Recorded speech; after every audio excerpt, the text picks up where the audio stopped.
হাদিসে এসেছে শেষ জামানায় মানুষ কোরআনকে পরিত্যাগ করবে। মানুষ কোরআন খুলে দেখার সময় পাবে না। সারাদিন অনেক কিছু পড়বে, কোরআন খুলে গবেষণা করার সময় হবে না।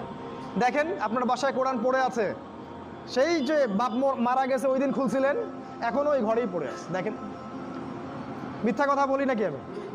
দেখেন, মানুষ কোরআন নিয়ে গবেষণা করবে না, তাদাব্বুর ছেড়ে দিবে। অথচ আল্লাহ পাক এই কিতাবটা নাজিল করেছেন আমাদের জন্যে, আমাদের ইহকালীন কল্যাণ, পরকালীন মুক্তির জন্য।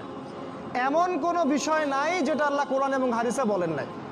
প্রত্যেকটা বিষয়ে, কেমনে খাবেন, কেমনে ঘুমাবেন, কিভাবে ইবাদত করবেন, কিভাবে দেশ চালাবেন, কেমন করে মুআমালাত করবেন, কেমন করে ব্যবসা করবেন, কিভাবে আপনি অর্থনীতি চালাবেন, প্রতিটা বিষয়ে আপনার কোরআন এবং সুন্নাহ আছে। এটা খুলে দেখার সময় হচ্ছে না, তাহলে হেদায়েত নিবে কিভাবে? বিশ্বাস করেন, কিয়ামতের আগে একদিন, এক রাতের মধ্যে এই কোরআনের সব পাতাগুলো আল্লাহ তুলে নেবেন আসমানে। হাদিসে এসেছে কোরআনের শুধু পৃষ্ঠাগুলো থাকবে, কালি থাকবে না। এটা শেষ জামানায় হবে সামনে।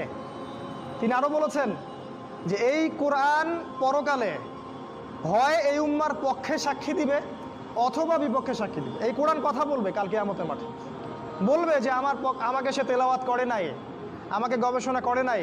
আল্লাহ এই কোরআন নিয়ে তারা হেদায়েত খোঁজেনি, তারা অন্য জায়গায় হেদায়েত খুঁজেছে। আর কোরআন যার বিপক্ষে সাক্ষী দিবে, কেউ কখনো তাকে জাহান্নাম থেকে বাঁচাতে পারবে না।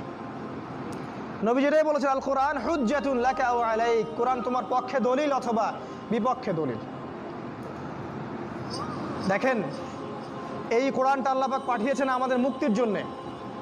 আমাদের উচিত হবে আজকে থেকে আল কোরআনকে সময় দেয়া, পড়তে শিখুন, অর্থ শিখুন। আগামী রমাজান আসার আগেই কোরআনটা রিডিং পড়ে শেষ করে দেন। আপনার কাছে যে তাফসির ভালো মনে হয় সেটাই পড়েন। আমি বারবার একটা কথা বলি, পড়াশোনা করেন, পড়াশোনা করেন। এলেম ছাড়া আপনাকে শেষ জামানায় কেউ বাঁচাতে পারবে না, কোনো হুজুরও বাঁচাতে পারবে না। কারণ আমরা যারা দাড়ি টুপি নিয়ে ইসলামের দাওয়াতি কাজ করি, আমাদের মধ্যে অনেক প্রতিবন্ধকতা আছে।